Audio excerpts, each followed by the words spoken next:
بسم اللہ الرحمن الرحیم۔ السلام علیکم ورحمۃ اللہ وبرکاتہ۔ تذکیر القرآن کی ایک نئی ایپیسوڈ کے ساتھ عارف الوی حاضر خدمت ہے۔ پچھلی نشست میں ہم سورہ بقرہ کی آیت نمبر 31 تک الحمدللہ ترجمہ مکمل کر چکے ہیں۔ آج کی نشست میں ہم آیت نمبر 32 سے رب ذوالجلال کی توفیق اور رحمت سے شروع کر رہے ہیں۔ اعوذ باللہ من الشیطان الرجیم، بسم اللہ الرحمن الرحیم۔ قالوا، انہوں نے کہا، یعنی فرشتوں نے رب ذوالجلال کے اس ارشاد کے جواب میں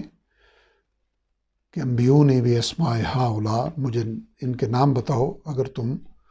سچے ہو۔ قالوا، وہ کہنے لگے، سبحانک، پاک ہیں آپ، لا علم، نہیں ہے کوئی علم، لنا ہمیں، الا سوائے اس کے، ما علمتنا،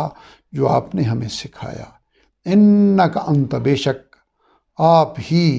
العلیم الحکیم، خوب جاننے والے، خوب حکمت والے ہیں۔ قال، فرمایا، یعنی اللہ تعالیٰ نے فرمایا، یا آدم، اے آدم، انبئہم، بتاؤ انہیں، یعنی آپ بتائیں انہیں، ان فرشتوں کو، باسمائہم، نام ان کے، فلما، پھر جب، انبأہم، اس نے بتا دیے انہیں، باسمائہم، نام ان کے، قال، فرمایا، یعنی اللہ تعالیٰ نے فرمایا، الم اقل لکم، کیا میں نے کہا نہیں تھا تمہیں، کیا، لم نہیں، اقل میں نے کہا تھا، لکم تمہیں، لیکن اس پورے کا ہم اکٹھا ترجمہ کریں گے، الم اقل لکم، کیا میں نے کہا نہیں تھا تمہیں، انی، بے شک میں، اعلم، جانتا ہوں، غیب السماوات، چھپی ہوئی باتیں، غیب آسمانوں کے، والارض، اور زمین کے، وَأَعْلَمُ، اور میں جانتا ہوں، ما تبدون، جو تم ظاہر کر رہے تھے، وما کنتم، اور جو تم ہو یا تم تھے، تکتمون، چھپاتے۔ وَإِذْ قُلْنَا، اور یاد کرو جب ہم نے فرمایا، للملائکۃ، فرشتوں سے، اسجدو، تم سجدہ کرو، لآدم، آدم علیہ السلام کو، فسجدو، تو ان سب نے سجدہ کیا، الا ابلیس، سوائے ابلیس کے، جس کی وضاحت آگے چل کے ہوگی کہ کان من الجن ففسق عن امر ربی، ابلیس فرشتوں کا ہم نشین تو تھا لیکن فرشتہ نہیں تھا، وہ جنوں میں سے تھا۔ تو ان سب فرشتوں نے سجدہ کیا سوائے ابلیس کے، یعنی ابلیس شیطان کے، ابا، اس نے انکار کیا، واستکبر، اور اس نے تکبر کیا، وکان، اور وہ ہو گیا یا وہ تھا ہی، من الکافرین، کفر کرنے والوں میں سے تھے، کفر کرنے والوں میں سے۔ وقلنا، اور ہم نے فرمایا، یا آدم، اے آدم، اسکن انت، سکونت اختیار کرو، رہو تم، وزوجک، اور تمہاری بیوی، الجنت، جنت میں، وکلا، اور تم دونوں کھاؤ، منہا، اس میں سے، رغدن، اطمینان سے، با فراغت، حیث، جہاں سے، شئتما، تم دونوں چاہو، ولا تقربا، اور قریب نہ جانا، یعنی تم دونوں قریب نہ جانا،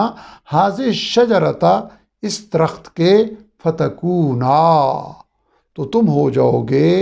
ورنہ تم ہو جاؤ گے، من الظالمین،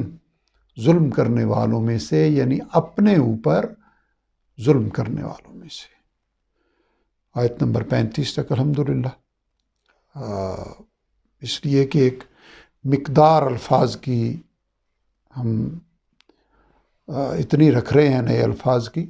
کہ تاکہ طلباء کے لیے بوجھل نہ ہو۔ 76 الفاظ تھے آیت نمبر 32 سے لے کے 35 تک کل، جن میں سے نئے الفاظ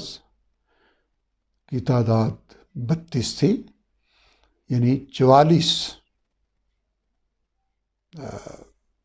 وہ تھے جو ہم پہلے سے سیکھ چکے ہیں، اور یہ 32 الفاظ سیکھنے کے نتیجے میں 932 الفاظ جو آگے چل کے ہمارے کام آئیں گے ایک سے زیادہ بار، یعنی صرف کانا اگر آپ غور کریں، کانا کا لفظ 388 بار آیا ہے۔ تو ان آیات میں جو ہم نے ایک بار یا 2 بار پڑھ لیا، تو اب یہ آگے جب بھی کانا آئے گا ہمیں اسے سیکھنے کی ضرورت نہیں پڑے گی۔ اس طرح 932 الفاظ ہمارے مزید اضافہ ہو گیا ہے، جو ہمارے 27,695 اب تک کور ہو چکے تھے، تو وہ بڑھ کے 28,627 ہو گئے ہیں، یعنی الحمدللہ 31% ہم قرآن حکیم کے کل الفاظ کا سیکھ چکے ہیں۔ اور الفاظ کتنے سیکھے کل؟ صرف 269 الفاظ 91,265 میں سے، یعنی اوپر والے 265 یوں سمجھیں وہی ہم نے سیکھے، لیکن کور ہمارے کتنے ہو گئے؟ 28,627۔ یہ اس لیے ہے، بار بار اس لیے یہ بات ہیمر کرتا ہوں کہ اردو پڑھنے اور بولنے والوں کو اللہ کا خصوصی شکر ادا کرنا چاہیے۔ گو کہ یہ صرف اردو والوں کے لیے اللہ نے نہیں ارشاد فرمایا کہ وَلَقَدْ يَسَّرْنَا الْقُرْآنَ لِلذِّكْرِ فَهَلْ مِن مُدَّكِرٍ، لیکن ہمیں خصوصی اللہ تعالیٰ نے عطا فرمایا ہے کہ ہمارے بہت سارے الفاظ تو ہماری زبان میں اسی معنی میں استعمال ہوتے ہیں، اور یہی وجہ ہے کہ ہمیں تھوڑے الفاظ سیکھ کے، صرف 269 الفاظ سیکھ کے ہم قرآن حکیم کے 31% الفاظ الحمدللہ ہمارے کور ہو چکے ہیں۔ نبی کریم صلی اللہ علیہ وسلم کا ارشاد پاک ہے کہ تم میں سے بہترین وہ لوگ ہیں جو قرآن حکیم سیکھیں اور اسے دوسروں تک سکھائیں۔